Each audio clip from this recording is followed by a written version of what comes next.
I'm Rebecca Mitchell, and I'm 28 years old. My stepmother just asked why I was at my own father's funeral. The words hit me like a slap across the face as I stood beside his casket, wearing the black dress I'd bought specifically for this moment I'd been dreading for months. I kept my expression perfectly calm, though my hands trembled slightly as I adjusted the white roses I'd placed on Dad's casket. Instead of answering Diane's question, I simply nodded to the funeral director and took my seat in the front row, the seat I'd reserved for myself as his eldest daughter. That simple action set off a chain of whispers and uncomfortable glances that would change everything. But I had no idea what was coming next. Where are you watching from today? Drop your location in the comments below and hit that like and subscribe button if you've ever felt invisible in your own family. You'll definitely want to stick around for what happened next. Let me take you back to how this whole mess started. The call came on a Tuesday morning while I was getting ready for work at my marketing job in downtown Phoenix. Unknown number, which I almost didn't answer. Thank God I did. Miss Mitchell? This is St. Joseph's Hospital. Your father, Robert Mitchell, was brought in this morning following a heart attack. The world stopped. Dad was only 62, still running his construction company, still playing weekend golf. Heart attacks happen to other people's fathers, not mine. I drove to the hospital in a daze, my mind racing through all the things I should have said, should have done. When I arrived, Diane was already there with Tyler and Madison, my half-siblings. They formed a tight circle in the waiting room, and I noticed immediately that there wasn't space for me to join them. How is he?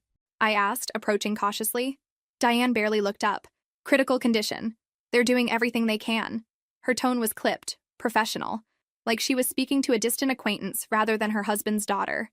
Tyler, 22 and perpetually glued to his phone, didn't acknowledge me at all. Madison, 19 and away from college for the emergency, gave me a brief nod before returning to her conversation with her mother. I stood there for a moment, unsure where I belonged in this family portrait of grief. Finally, I took a seat across from them, close enough to hear updates, but far enough to avoid intruding on their space. It was a dance I'd been performing for 12 years, ever since Dad married Diane when I was 16. The hours crawled by. Doctors came and went with updates that grew increasingly grim. Dad had suffered massive heart damage. Even if he survived, the recovery would be long and uncertain. I watched my stepfamily process this information as a unit, sharing comfort and making decisions together. When Dad briefly regained consciousness around midnight, I was the last one allowed to see him. By then, he was heavily sedated and barely coherent. Becca, he whispered, using the childhood nickname that always made me feel like Daddy's little girl again. Promise me something. Anything, Dad.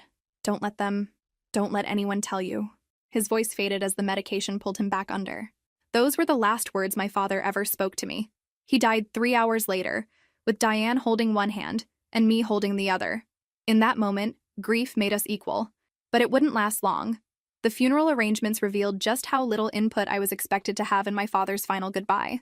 Diane had already selected the funeral home, planned the service, and written the obituary by the time I arrived at their house the next morning.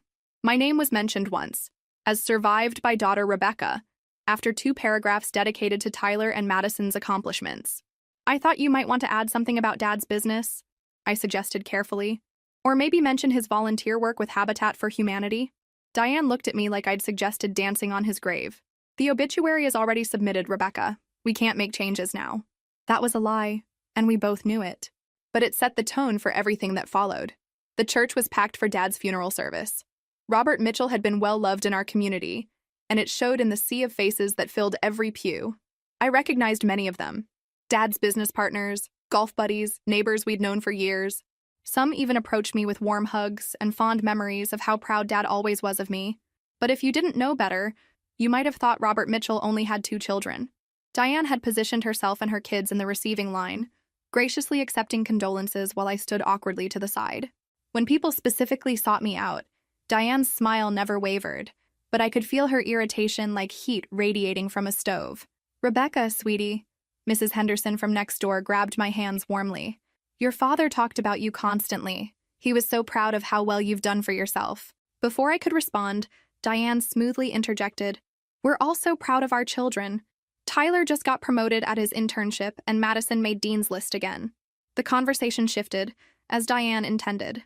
It was masterful, really. The way she could redirect any praise meant for me toward her own children without seeming rude. She'd perfected this technique over 12 years of marriage to my father. I thought back to the day I first met Diane, just 2 years after Mom died. I was 16, still raw with grief, when Dad brought home this polished woman with her perfect blonde hair and her 2 young children. "Kids, I want you to meet someone very special," Dad had said nervously, his hands fidgeting with his car keys. "This is Diane, and these are her children, Tyler and Madison." Tyler was 10 then, a sullen kid who clung to his mother's side and glared at me like I was personally responsible for his parents' divorce. Madison was only 7, sweet and shy, hiding behind her brother. They seemed impossibly young and fragile compared to my teenage awkwardness. Diane had smiled at me with what I later learned was her signature move, warm on the surface, calculating underneath. "Rebecca, your father has told me so much about you. I hope we can be friends." I wanted to hate her immediately, but Dad looked so hopeful, so desperate for this to work. He'd been lonely since Mom died, and I could see how much Diane's attention meant to him. So I swallowed my resentment and tried to be welcoming. "It's nice to meet you," I'd lied, shaking her perfectly manicured hand. The early days of their relationship were actually easier than what came later. Diane was on her best behavior, and Dad was head over heels in love. She'd include me in outings with her kids, compliment my grades, and even ask my opinion on wedding plans. But I should have paid more attention to the small moments. The way she'd forget to set a place for me at dinner parties, how she'd schedule family photos when I was at my part-time job, the subtle corrections when Dad praised my achievements in front of her friends. "Rebecca does well in school," she'd say, "though it's so much harder now than when we were young. The standards are really quite different." Dad never noticed these little digs. He was too busy being grateful that his new wife was making an effort with his difficult teenage daughter. And I was too young to understand that this was just the beginning.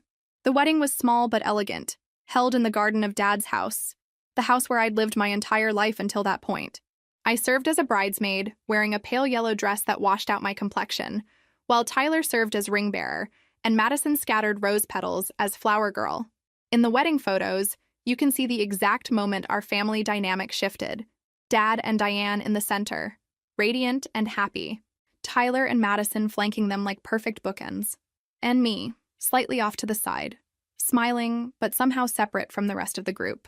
That night, after the guests had gone home and the caterers had cleaned up, I found Dad sitting alone on the back porch where we used to have our best conversations.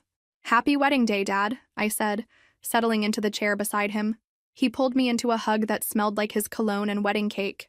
"I know this is a big change, sweetheart, but you're going to love having siblings. And Diane, she's going to be such a wonderful addition to our family." I wanted to believe him. I really did. But even then, I had a sinking feeling that our family of 2 had just become her family of 4, plus 1. The transition into being a blended family happened gradually, like watching water slowly rise in a bathtub. At first, everything seemed manageable. Then suddenly you realize you're drowning. Diane moved into our house with Tyler and Madison, and suddenly every tradition Dad and I had shared was up for negotiation. Sunday morning pancakes became elaborate brunches that took hours to prepare. Our quiet movie nights turned into family game nights that somehow always featured activities Tyler and Madison excelled at. When I brought home my acceptance letter to Arizona State University, I was bursting with pride. ASU had offered me a partial scholarship for journalism, and I'd worked 2 part-time jobs to save money for the rest of my expenses. "Dad, look!" I practically bounced into the kitchen where he was helping Madison with her homework. "I got into ASU with scholarship money."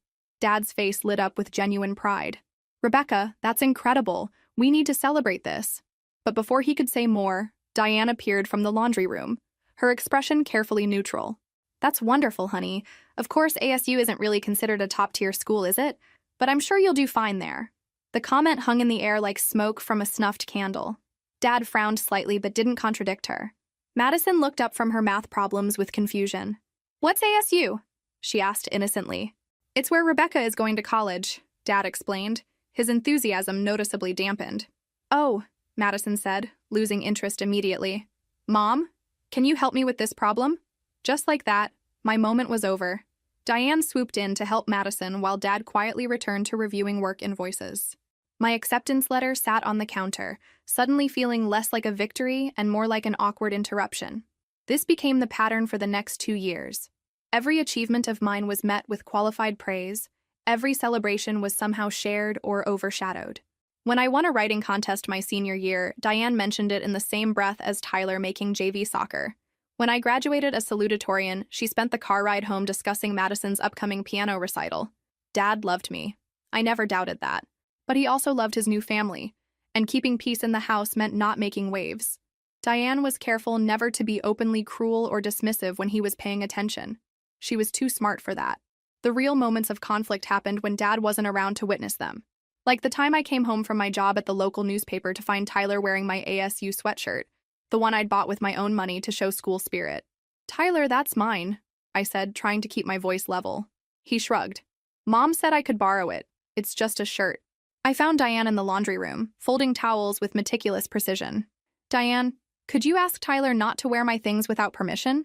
She looked at me with surprise that seemed genuine. "Oh, sweetie, I'm sorry. I didn't realize it was so special to you. It was just sitting in the clean laundry and Tyler needed something warm. I thought you wouldn't mind sharing with your brother." The word brother always felt forced when she said it, like she was reading from a script. But the real genius of her response was how it made me seem petty for caring about a sweatshirt. After all, shouldn't family members share? "It's fine," I said, because what else could I say? "Just ask next time?" "Of course," she smiled. "We're all still learning how to live together, aren't we?" These small erosions of my place in the family continued through my college years. When I came home for holidays, I'd find Tyler had moved into my childhood bedroom because his room was being used for Diane's home office. When I called Dad, Diane would chat briefly with me before handing him the phone, effectively controlling the conversation. The worst part was how Dad seemed oblivious to it all. In his mind, we were one big happy family working through normal adjustment issues. He'd beam with pride when Diane included me in family photos or mentioned my accomplishments to friends. He never saw the careful orchestration behind her gestures. "You're so lucky to have Diane," he told me once during my junior year. "She really goes out of her way to make you feel included." I wanted to laugh. Or cry. Maybe both. Instead, I nodded and agreed. Because what was the alternative? Telling Dad that his wife's kindness was performative would only hurt him and change nothing. But there were moments when Dad's protection of me shone through. Moments that kept me holding on to hope that our bond was stronger than Diane's subtle manipulations. Like the time Diane suggested I shouldn't come home for Tyler's high school graduation because it would be too crowded with extended family visiting. Dad shut that down immediately. "Rebecca is family," he said firmly. "She'll be there." Or when Diane forgot to include me in the family Christmas card photo and Dad made them retake it. "My daughter belongs in this picture," he'd said, wrapping his arm around me. These moments reminded me that despite everything, I was still his daughter. He still loved me. He still chose me, even when it would have been easier not to. But now he was gone, and I was about to discover just how much his protection had meant. The actual funeral service was beautiful. Exactly what Dad would have wanted. Pastor Williams spoke about Dad's generous spirit and his commitment to family. The eulogies painted a picture of a man who'd built a successful business while never forgetting his roots or his responsibilities to others. I'd prepared my own eulogy, 3 pages of memories about the man who'd taught me to drive, helped me with math homework, and always believed I could do anything I set my mind to. But when the pastor asked if any family members wanted to speak, Diane smoothly stepped forward. "The children and I would like to say a few words," she announced, gesturing to Tyler and Madison. The children. Not our children or Robert's children, just the children. The exclusion was subtle but unmistakable.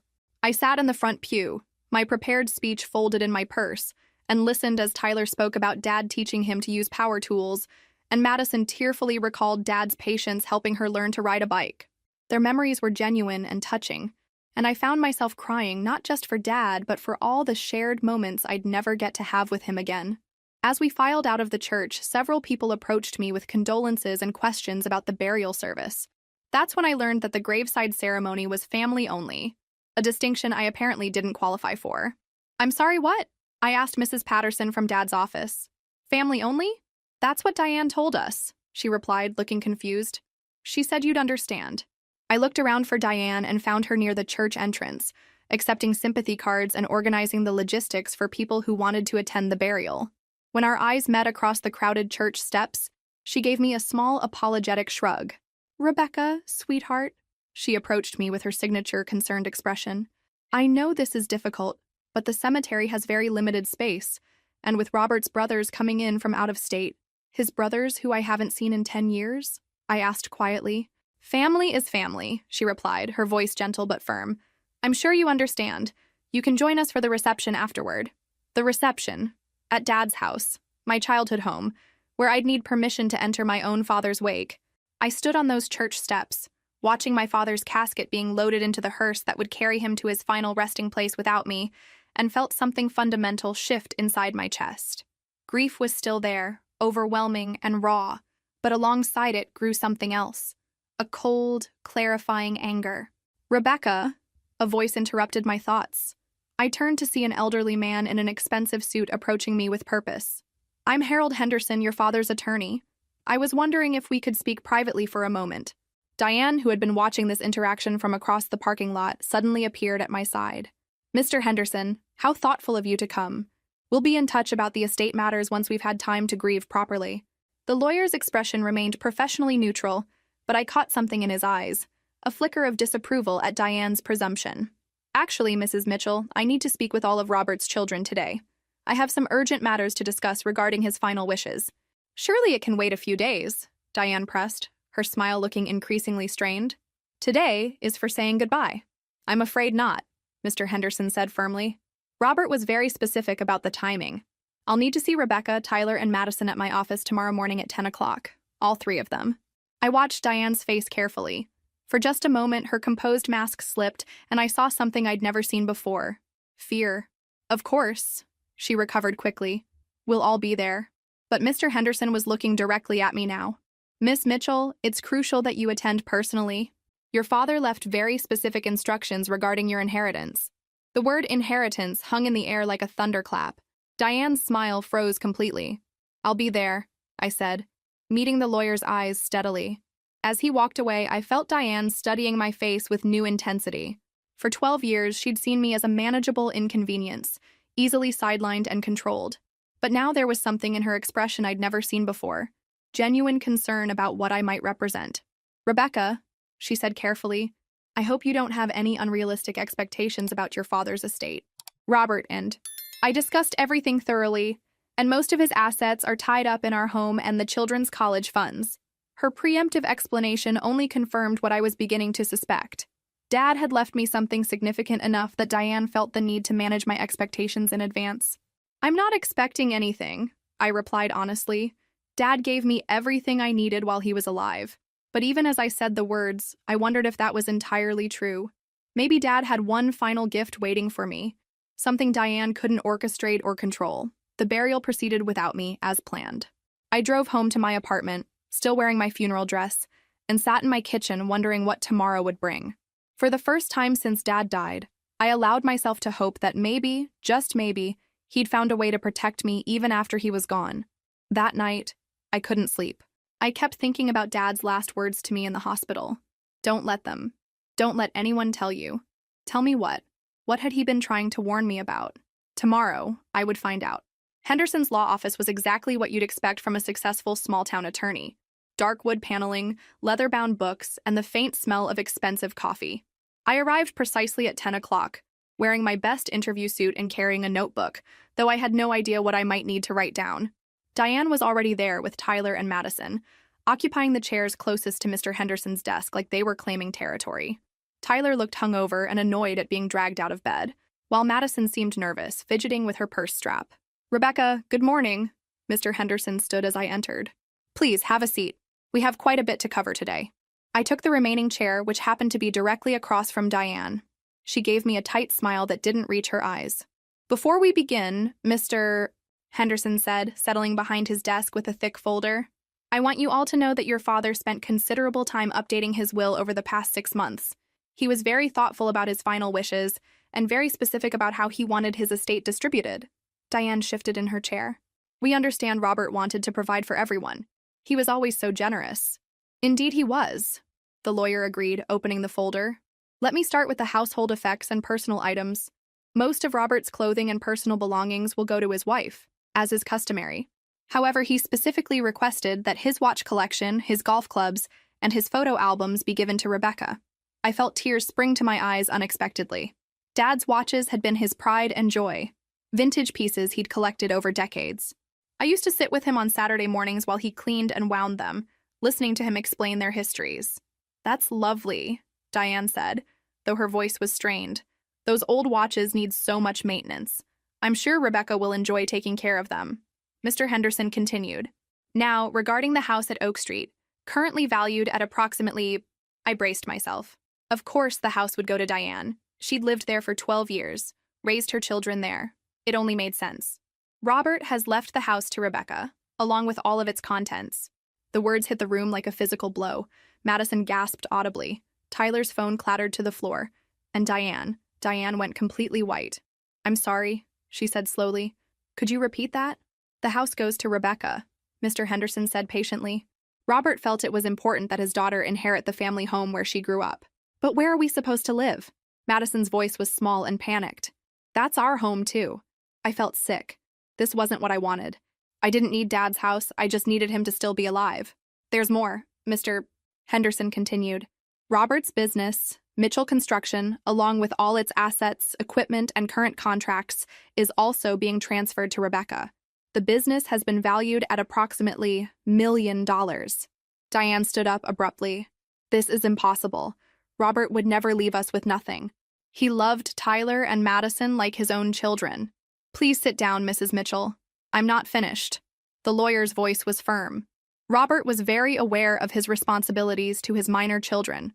Tyler and Madison will each receive dollars for college expenses to be held in trust until they turn 21. Additionally, Diane, you will receive $, and a life insurance payout of $.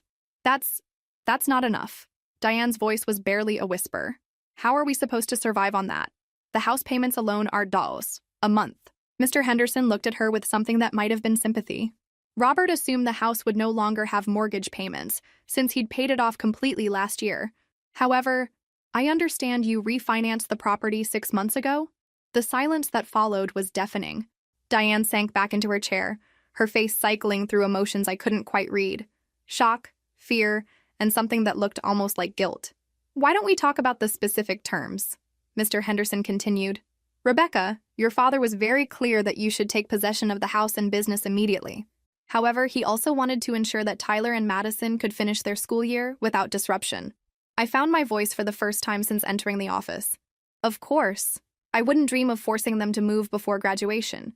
Additionally," the lawyer said, "Robert hoped you might consider offering Diane temporary residence in the house while she makes other arrangements. He suggested 3 months would be appropriate." 3 months. I looked across at Diane, who was staring at her hands in her lap. The woman who had spent 12 years making me feel like an outsider in my own home was now going to be my house guest. "That's generous," I said carefully. "We can discuss the details." But Tyler was apparently done listening. "This is bullshit," he said, standing up abruptly. "Why does she get everything? She hasn't even lived there in 10 years. "Tyler," Diane warned quietly. "No, Mom, this isn't fair. Dad always said we were his kids too. He always said we were all equal." He turned to me with undisguised hostility. "You probably manipulated him somehow. You probably convinced him to change his will." "That's enough." Mr. Henderson's voice cut through the room like a whip. "I will not tolerate accusations in my office. Your stepfather's will was written with full legal consultation and witnessed appropriately. There was no manipulation involved." Madison was crying now, quiet tears streaming down her face. "I don't understand. Why didn't Daddy love us enough?" And there it was. The question that was breaking my heart too. Because despite everything, despite Diane's years of subtle exclusion and manipulation, I had genuinely cared about Tyler and Madison. They were innocent kids caught in an adult situation they didn't create. "He did love you," I said softly. "This isn't about love. This is about—" I paused, trying to find words that were honest but not cruel. "This is about family legacy. The house has been in Dad's family for 40 years. The business has his name on it." It was true, but it wasn't the whole truth. There was something else here.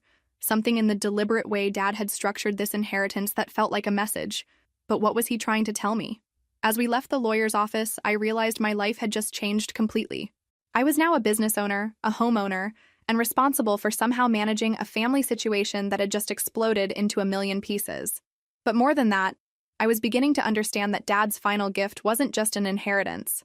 It was freedom, and the power to finally set the terms of my own relationships with these people who had never quite accepted me as family. The drive back to Dad's house, my house now, I had to keep reminding myself, was surreal.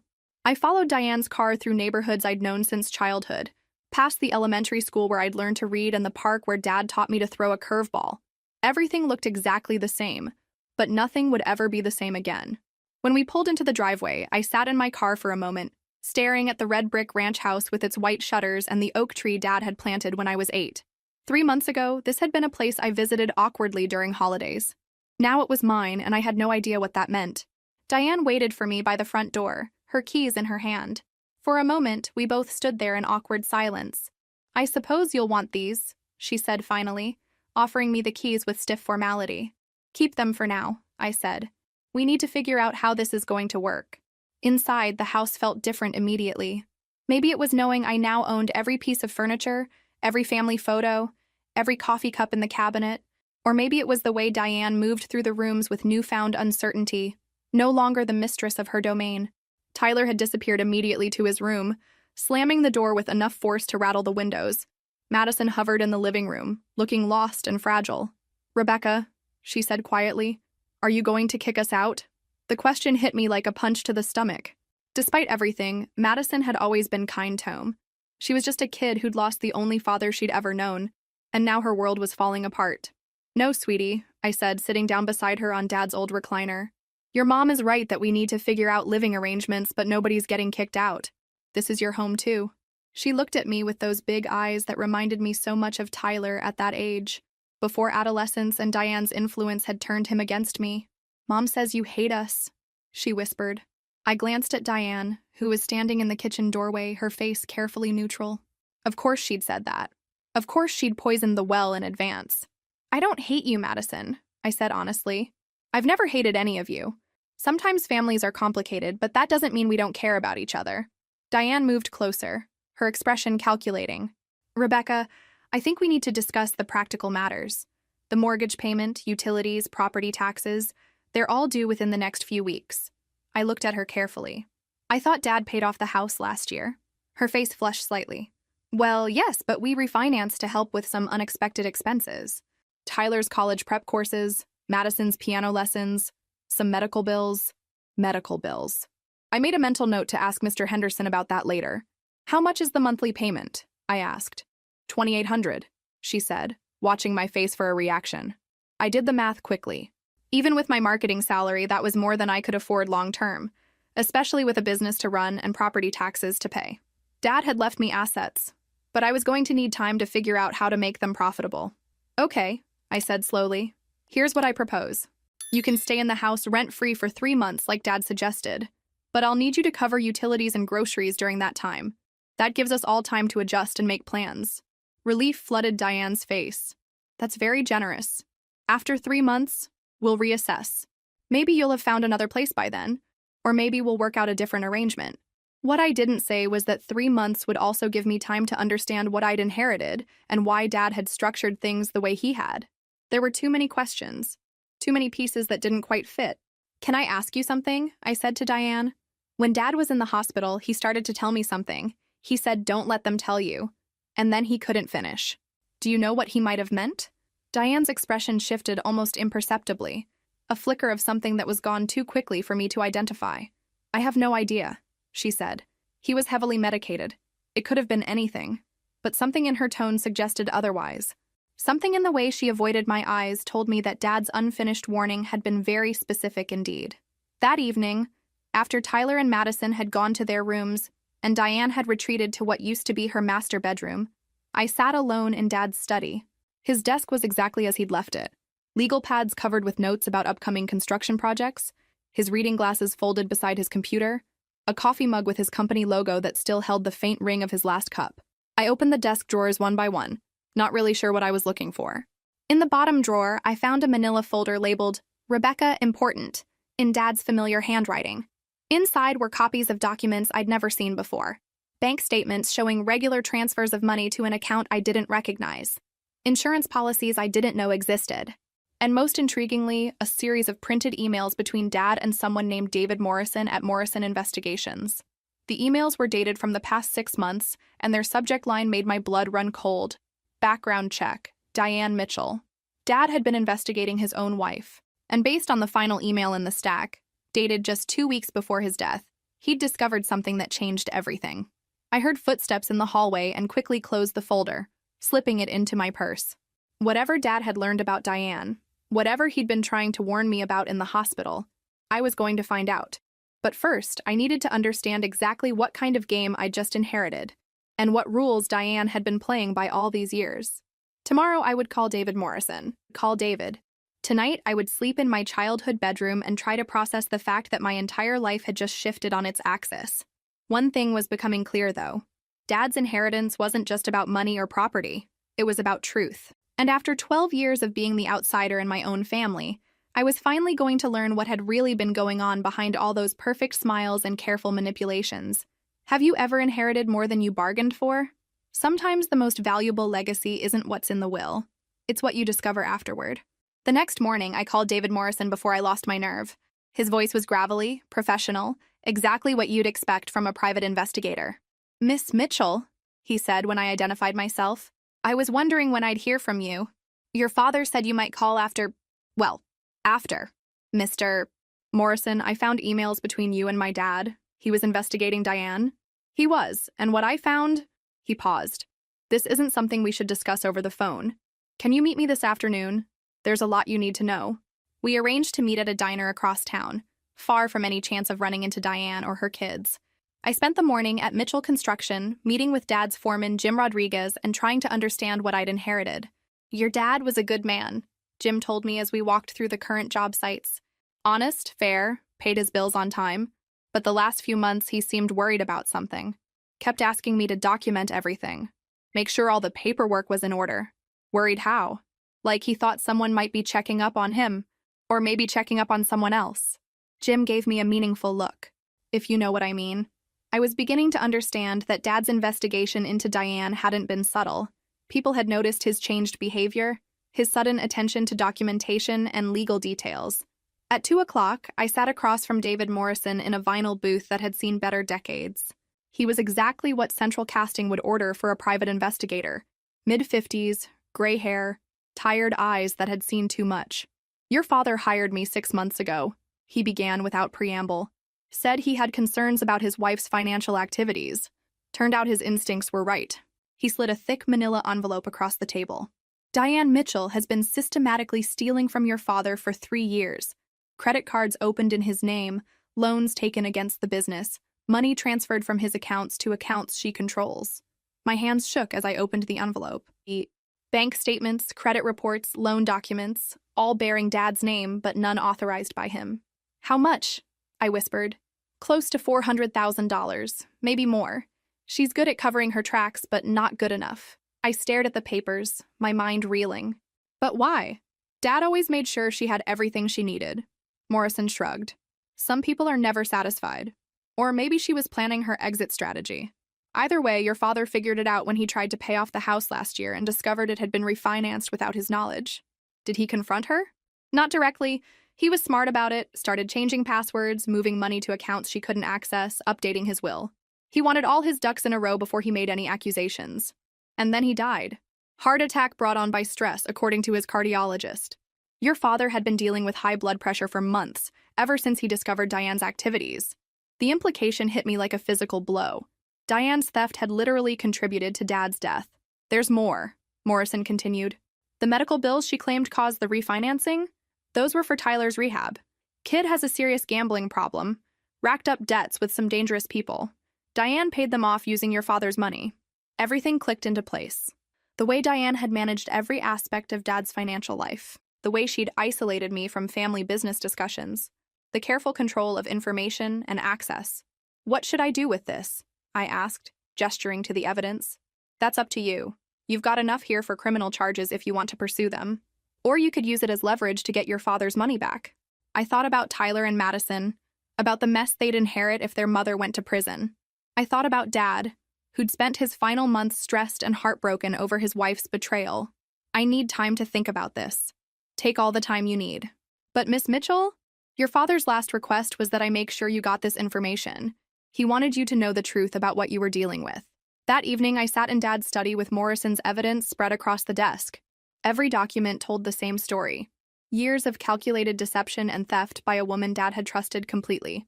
But there was something else in the papers that caught my attention. A bank account I'd never seen before, opened 3 months ago in my name with a substantial balance. I called Morrison immediately. "There's an account here with my name on it. I never opened this." "Your father did. He'd been moving money there for months, trying to protect it from Diane's access. That's your real inheritance, Miss Mitchell. About $600,000 that she never knew existed. $600,000. More than enough to pay off the house, run the business, and secure my future. Dad had been 3 steps ahead of everyone, protecting me even while his own world was falling apart. What do you think will happen next? Drop your predictions in the comments below. I have a feeling you're going to be surprised by how this all unfolds. Armed with the truth about Diane's theft, I had decisions to make. But first, I needed to understand exactly what I was working with. The next morning, I drove to Dad's bank and met with his personal banker, Margaret Chen. She'd handled Dad's accounts for 15 years and knew him well. "Rebecca, I'm so sorry for your loss," she said, settling behind her desk with a thick file. "Your father was one of our most valued customers. Mrs. Chen, I need to understand Dad's financial situation. I've discovered some irregularities." Her expression shifted to concern. "What kind of irregularities?" I showed her Morrison's documentation.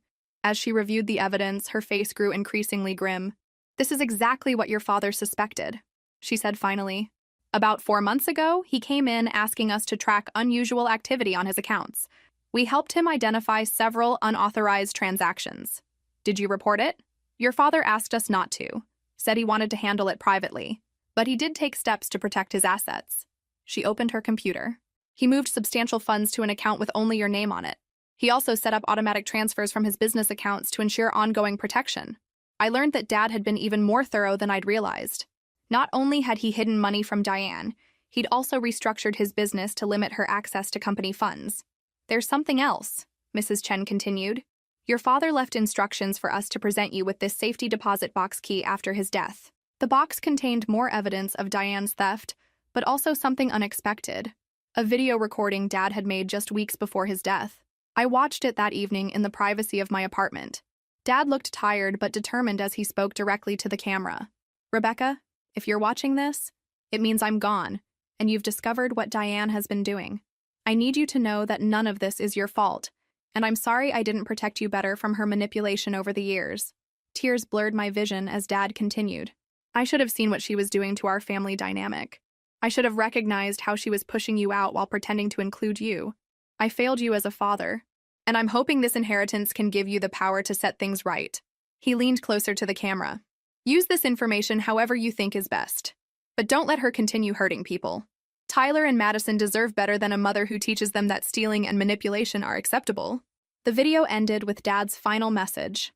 "I love you, sweetheart. You've always been stronger than you knew."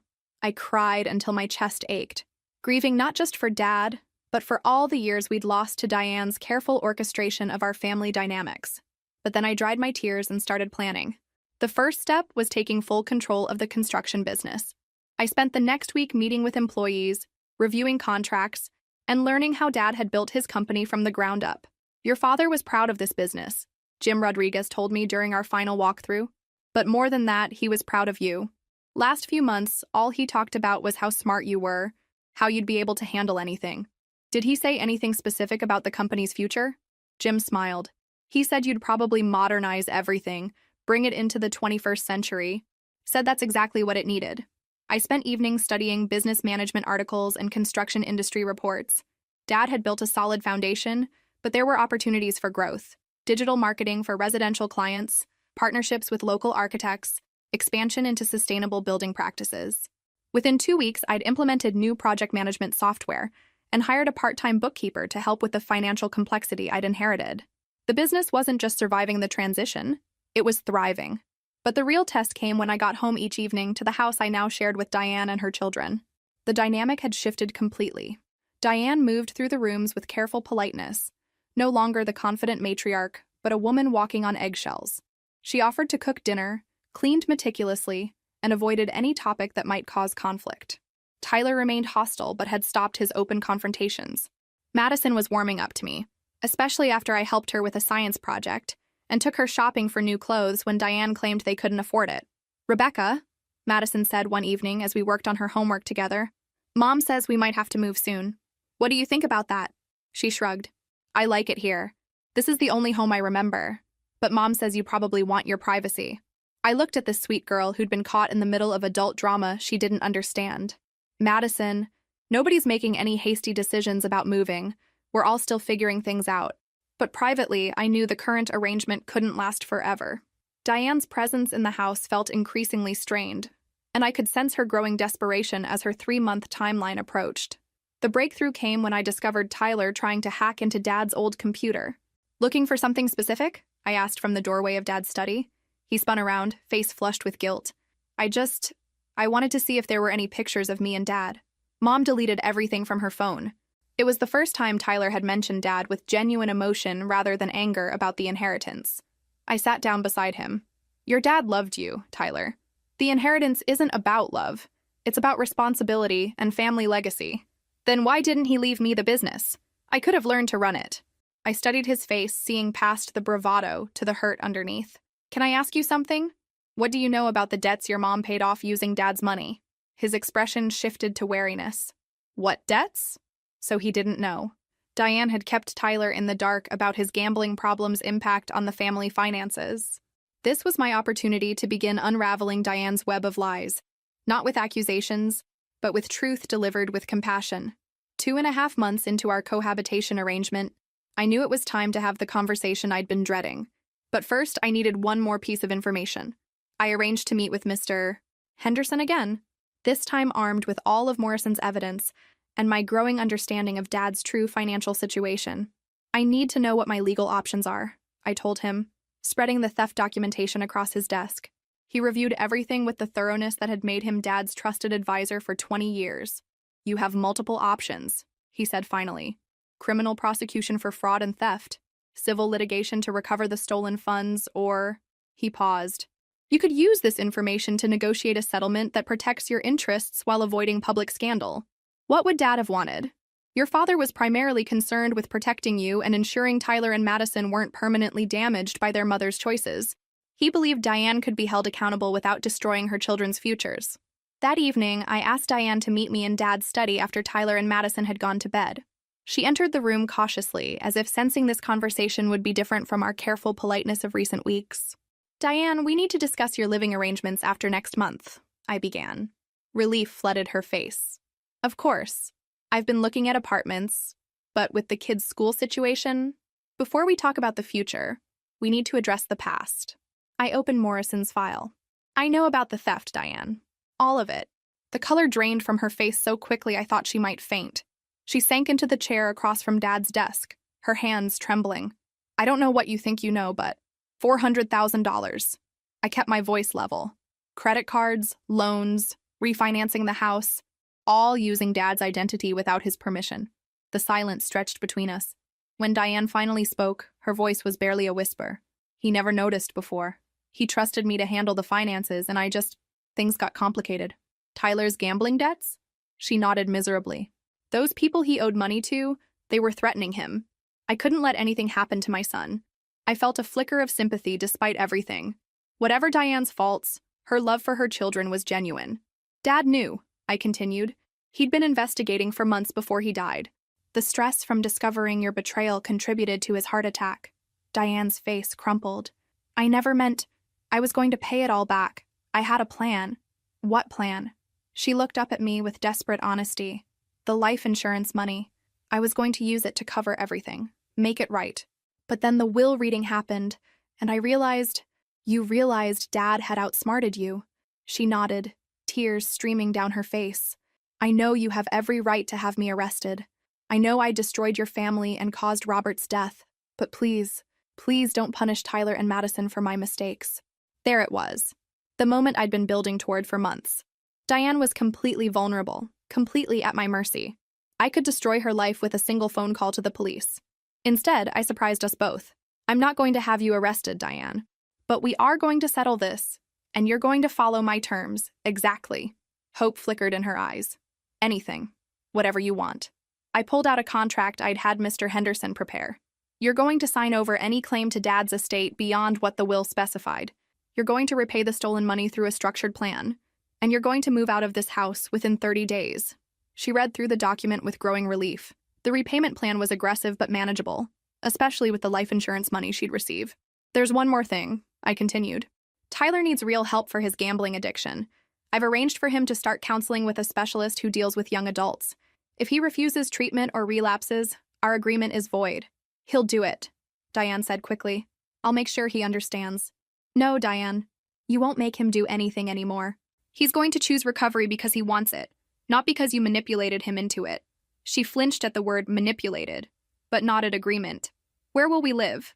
I found you a nice 3-bedroom rental across town. First month's rent is paid, security deposit covered. After that, you're on your own. I slid another document across the desk. I'm also offering you a job. Her eyes widened in shock. A job? Administrative assistant at Mitchell Construction. $25 an hour, health benefits, 2 weeks vacation. You'll report directly to me. I don't understand. Why would you? Because Tyler and Madison need stability. Because you have skills that could benefit the business. And because Dad believed in second chances for people who earned them. Diane stared at the job offer like it was written in a foreign language. You're giving me a chance to rebuild? I'm giving you a chance to prove you've learned from your mistakes. But Diane? I leaned forward, making sure she understood. This is your one opportunity. If you ever lie to me, steal from me, or try to manipulate my relationship with Tyler and Madison, you'll discover exactly how ruthless I can be. The woman who had spent 12 years making me feel like an outsider in my own family nodded with humble gratitude. Thank you, she whispered. I don't deserve this kindness. You're right, I agreed. You don't. But Tyler and Madison deserve a mother who has the chance to become the person they need her to be. As Diane signed the contracts with shaking hands, I realized something had fundamentally changed inside me. I wasn't the uncertain girl who'd tried so hard to fit into their family dynamic. I wasn't even the grieving daughter who'd been excluded from her father's funeral. I was a woman who now held all the power, and I intended to use it wisely. The final month of our cohabitation was unlike anything I could have predicted. With her theft exposed and her future entirely dependent on my mercy, Diane transformed almost overnight. Gone was the subtle undermining and careful manipulation. Instead, she moved through the house with genuine humility, asking permission before changing anything, offering to help with household tasks she'd previously considered beneath her. Rebecca, she said one morning as I prepared for work, I've been thinking about what you said regarding Tyler's treatment. I know I've enabled his problems by always fixing them for him. I looked up from my coffee, surprised by her insight. That's a big realization. I've spent so many years trying to control everything, to make everything perfect for my children, that I never taught them to handle their own problems. She paused. The way I treated you. That was me trying to control Robert's relationship with you because I was threatened by how close you were. It was the closest thing to a genuine apology I'd ever received from her. Tyler's reaction to the mandatory counseling was predictably hostile at first. But when I explained that his gambling debts had cost Dad nearly $100,000 and contributed to his death, something shifted in him. I killed him? Tyler's voice was small, devastated. You didn't kill anyone, I said firmly. But your choices had consequences that affected the whole family. That's why you need to learn healthier ways to cope with stress and pressure. Madison was the easiest to help. Without Diane's constant anxiety and financial stress, she blossomed. I enrolled her in art classes she'd always wanted to take, helped her apply for a summer internship at an architecture firm, and watched her confidence grow daily. Rebecca, she said one evening as we cleaned up after dinner, I'm going to miss living here. I'll miss having you here too, I replied honestly. But you know you're always welcome to visit, right? This house has always been about family and your family. The changes in our dynamic didn't go unnoticed by the community. When I attended Tyler's basketball game, several of Dad's friends commented on how well I was handling everything. Your father would be proud, Mrs. Patterson told me. You've taken a terrible situation and somehow made it work for everyone. But the real test came when Diane started working at Mitchell Construction. I'd worried about the awkwardness of being her boss, but Diane approached the job with genuine professionalism. She was organized, detail-oriented, and had a natural ability to handle client communications that proved invaluable. You're actually good at this, I told her after she'd successfully resolved a complex scheduling conflict with 3 different contractors. I always wanted to work, she admitted. But Robert preferred me to focus on the children and household management. I forgot that I had skills beyond being a wife and mother. Watching Diane rediscover her professional capabilities was surprisingly satisfying.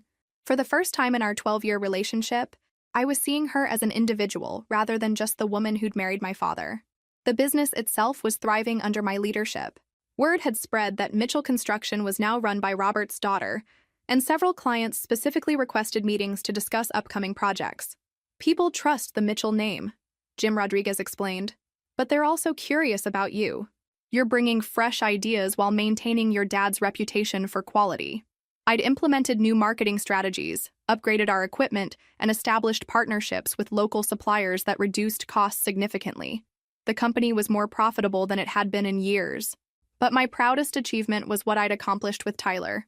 3 weeks into his counseling, he approached me with something that looked like genuine remorse. "Rebecca, I need to tell you something. I've been blaming you for Dad leaving me out of the will, but I think I know why he did it." I waited for him to continue. I wasn't ready for that kind of responsibility. Hell, I can barely manage my own life. But you've turned everything around.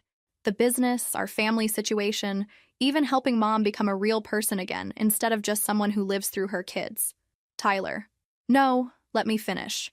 I was angry because I thought Dad didn't believe in me, but now I think he was protecting me and trusting you to take care of all of us until we could take care of ourselves.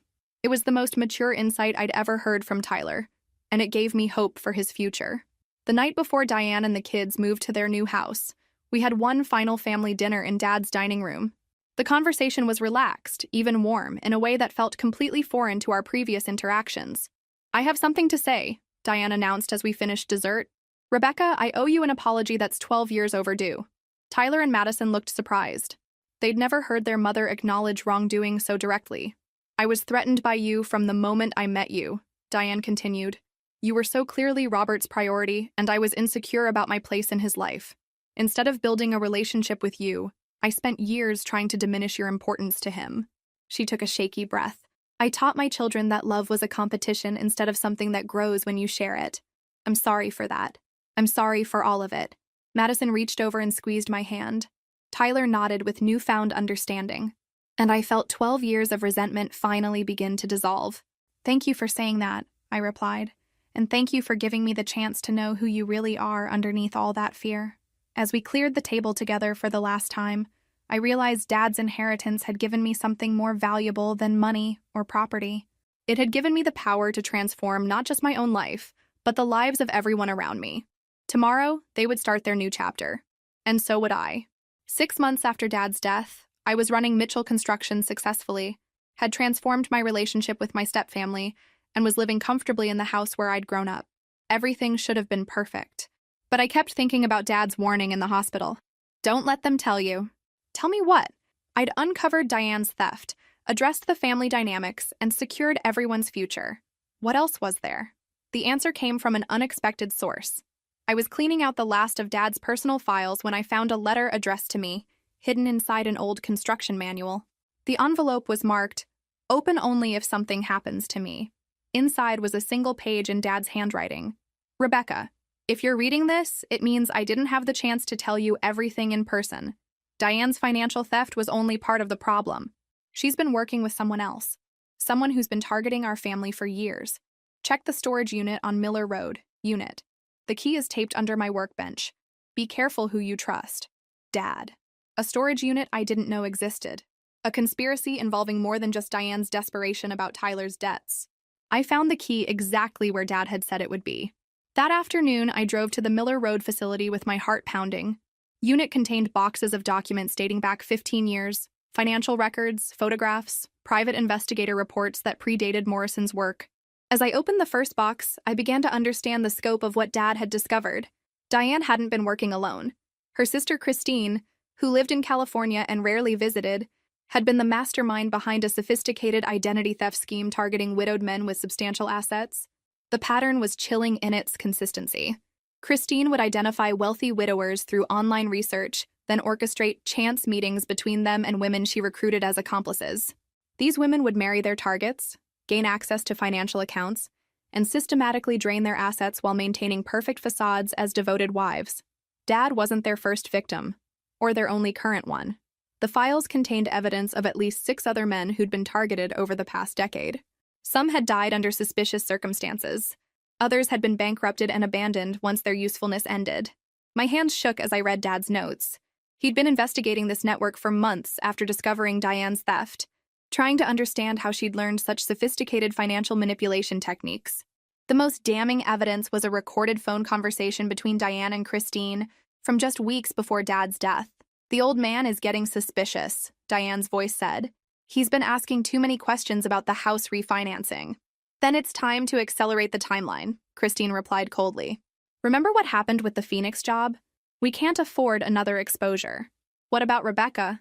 She's always been a problem, and now she's asking questions about his will. Rebecca won't be an issue much longer. Once the inheritance goes through probate, we'll contest it. I've already got the grounds prepared. Claims of undue influence, questions about his mental capacity in his final months. My blood turned to ice. They'd been planning to steal Dad's entire estate, using his death as an opportunity to eliminate me from the family permanently. But there was more. Dad had also discovered that Tyler's gambling debts weren't random misfortune. They'd been orchestrated. Christine had arranged for Tyler to be targeted by professional gamblers who deliberately encouraged his addiction and inflated his debts to create a financial crisis Diane could exploit. Tyler had been victimized just as much as Dad, maybe more. I sat in that storage unit for hours, reading through evidence of a crime network that had destroyed families across 3 states. Dad had been building a case to bring them all down, but he'd died before he could act on it. Now that responsibility fell to me. But first, I needed to know if Diane was still actively involved in the scheme or if her transformation over the past months had been genuine. That evening, I called Morrison and arranged an emergency meeting. When I showed him Dad's hidden evidence, his expression grew grim. "This is much bigger than what I uncovered," he said. "Your father was building a federal case. This kind of organized fraud crosses state lines, involves multiple victims. The FBI would be very interested in this information." "What about Diane? Do you think she's still working with her sister?" Morrison pulled out his phone. "Let me make some calls. I've got contacts who can check recent communications, travel records, financial activity." 2 hours later, he had answers that changed everything. "Diane's been clean since your father's death," he reported. "No contact with Christine, no suspicious financial activity, no attempts to access accounts she shouldn't. Either she's the most careful criminal I've ever seen, or she's genuinely reformed." "And Christine?" "Still active. She's currently working a target in Denver, a retired engineer who lost his wife last year. Based on the timeline, she's probably 6 months into the relationship. I thought about Madison's art classes, Tyler's progress in counseling, Diane's genuine remorse and hard work at the company. Had their transformation been real? Or was I being manipulated on a level even more sophisticated than I'd imagined? There was only one way to find out. The next morning, I walked into Mitchell Construction and asked Diane to join me in my office. I closed the door and placed a copy of the storage unit files on my desk. "I need you to tell me about your sister, Christine," I said quietly. Diane's face went white. She sank into the chair across from my desk, her hands trembling. "How much do you know?" she whispered. "Everything. The question is whether you're still involved in her schemes, or if you've truly changed like I thought you had." For a long moment, Diane stared at the files with an expression of absolute terror. When she finally looked up, there were tears in her eyes. "Christine is why I did it all," she said.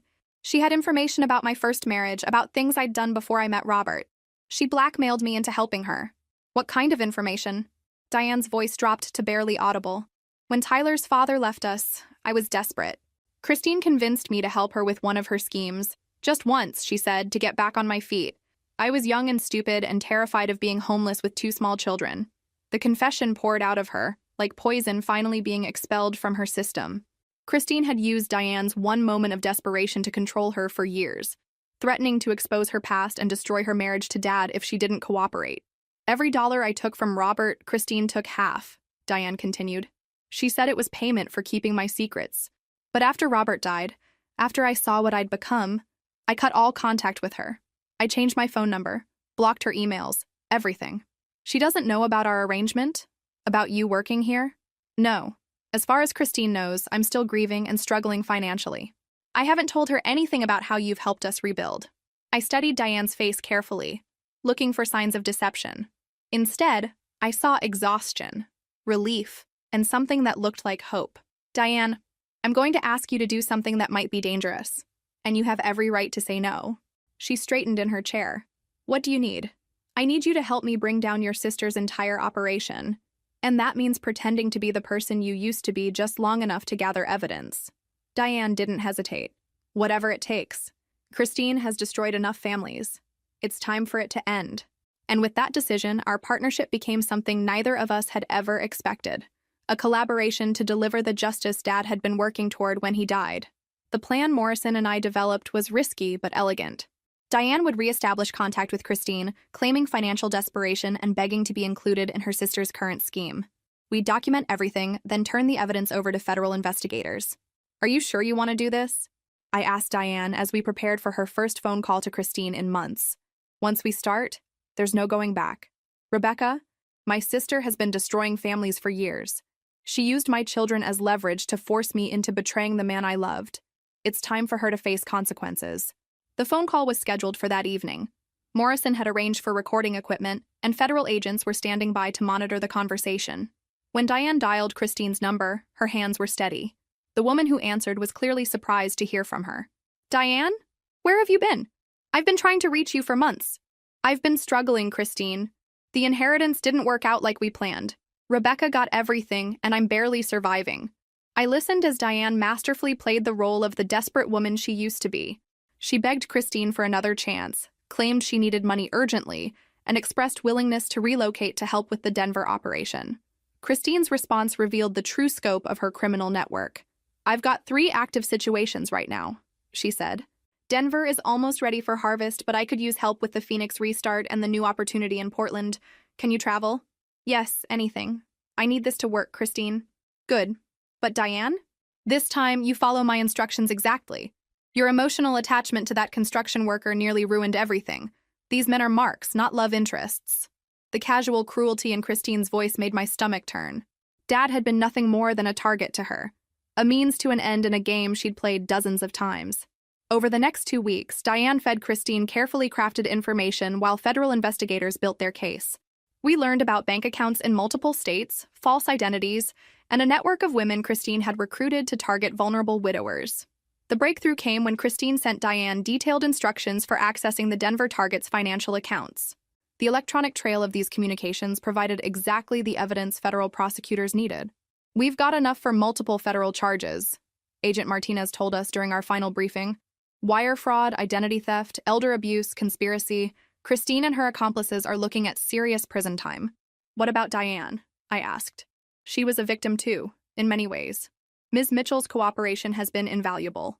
Given that she was coerced into participation and has provided full assistance with our investigation, we're recommending immunity in exchange for her testimony. The raids happened simultaneously across 3 states. Christine was arrested in Denver, along with 2 accomplices. Bank accounts were frozen, victims were identified, and a criminal network that had operated for over a decade was finally dismantled. Tyler and Madison learned about their aunt's arrest through news reports. Their reactions revealed how much they'd both grown over the past year. I can't believe Aunt Christine was using us, Madison said, her voice a mixture of sadness and anger. She knew about Tyler's gambling problems and made them worse on purpose. Tyler's response was more complex. I keep thinking about all the ways this could have gone differently.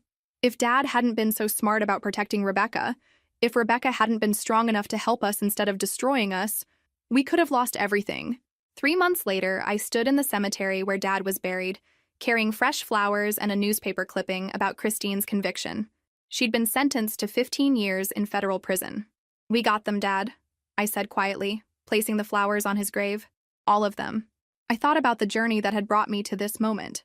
6 months ago, I'd been the excluded daughter at her father's funeral. Now I was a successful business owner, had rebuilt my relationship with my stepfamily, and had helped bring down a criminal network that had victimized dozens of families. But more than that, I'd discovered who I really was when given the power to choose my own path. Diane approached from across the cemetery carrying her own flowers. We'd developed an unexpected friendship built on shared experience and mutual respect. How are you feeling? She asked, joining me beside Dad's headstone. Proud, I said. I think Dad would be proud too. He would be. You took an impossible situation and somehow made it work for everyone. She paused. I've been thinking about what he was trying to tell you in the hospital. Don't let them tell you. What do you think he meant? Don't let them tell you that you don't belong. Don't let them tell you that you're not strong enough. Don't let them tell you who you are. Diane smiled. You've spent your whole life proving those people wrong. As we walked back to our cars together, I reflected on the unexpected gift Dad's inheritance had given me. Not just financial security or property ownership, but the power to redefine my relationships on my own terms.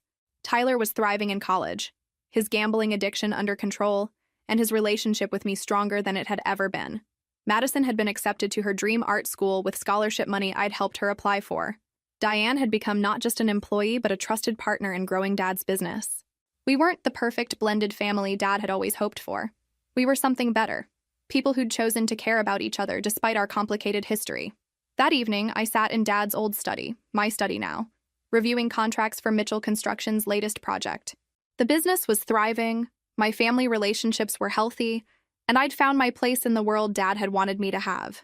My phone rang with a call from a potential new client. As I answered with my professional greeting, I smiled at how different my voice sounded now. Confident, authoritative, completely secure in my own worth. Mitchell Construction. This is Rebecca Mitchell speaking. How can I help you?